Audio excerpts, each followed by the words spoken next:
సైబరాబాద్ పరిధిలో ఇద్దరు ఇన్స్పెక్టర్లపై సస్పెన్షన్ వేటు పడింది. KPHP inspector Venkat, Shamshabad airport inspector Srinivasulu suspend అయ్యారు. ఇద్దరు ఇన్స్పెక్టర్లను సస్పెండ్ చేస్తూ సిపి అవినాష్ మహంతి ఆదేశాలు జారీ చేశారు.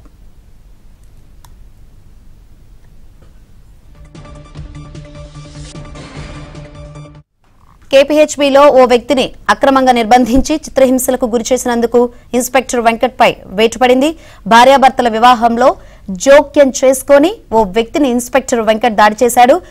ఈ వ్యవహారంలో ఇన్స్పెక్టర్ సస్పెండ్ అయ్యారు. అలాగే ఓ కేసు విషయంలో సరిగ్గా విచారణ చేయనందుకు శంషాబాద్ ఎయిర్పోర్ట్ ఇన్స్పెక్టర్ శ్రీనివాస్ను సస్పెండ్ చేస్తూ సిపి అవినాష్ ఆదేశాలు జారీ చేశారు.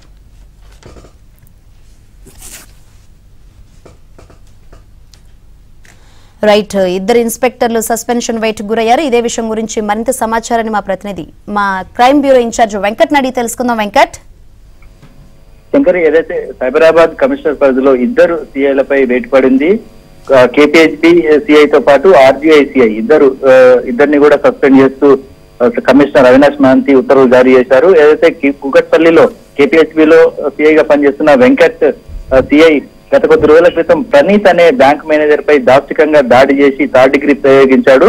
అతని భార్య గుంటూరు జిల్లాకు చెందిన శ్రీలక్ష్మి అనే ఆవిడతో ప్రణీత్ వివాహం 2018లో వివాహం జరిగింది. ఆ తర్వాత వాళ్ళ కుటుంబ కలహాల కారణంగా విడిపోయారు. అయితే ఇప్పటికే ఈ కేసు గుంటూరులోని దిశ పోలీస్ స్టేషన్ లో పెండింగ్ లో ఉన్న సమయంలో అతను ఏదైతే ప్రణీత్ హైదరాబాద్ లో బ్యాంకు మేనేజర్ గా పనిచేస్తూ ఇక్కడే నిజాంపేటలో నివాసం ఉంటున్నాడు.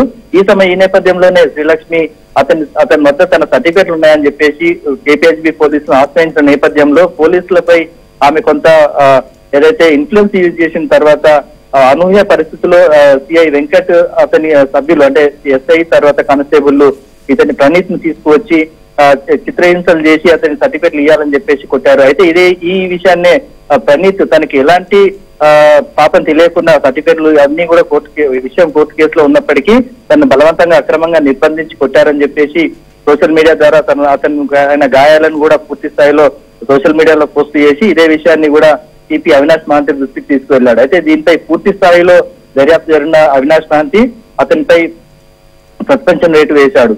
ఇదే కోణంలో Rajiv Gandhi international airport CI Srinivas పై కూడా వేటు పడింది. అతను కేసు విషయంలో సరిగా దర్యాప్తు చేయలేదని చెప్పేసి తమకు న్యాయం జరగలేదని చెప్పేసి బాధితులు కమిషనర్ ఆశ్రయించారు. ఈ నేపథ్యంలో అతనిపై కూడా పూర్తి స్థాయిలో దర్యాప్తు జరిపి పారదర్శకంగా కేసును దర్యాప్తు చేయకపోవడం నిర్లక్ష్యం కింద వస్తుంది కాబట్టి అతనిపై కూడా సస్పెన్షన్ వేటు వేశాడు. దీంతో కేపీహెచ్బీ తర్వాత ఆర్జీఐ ఇద్దరు సిఐలు సస్పెండ్ చేస్తూ అవినాష్ మహంతి ఉత్తర్వులు జారీ చేశారు.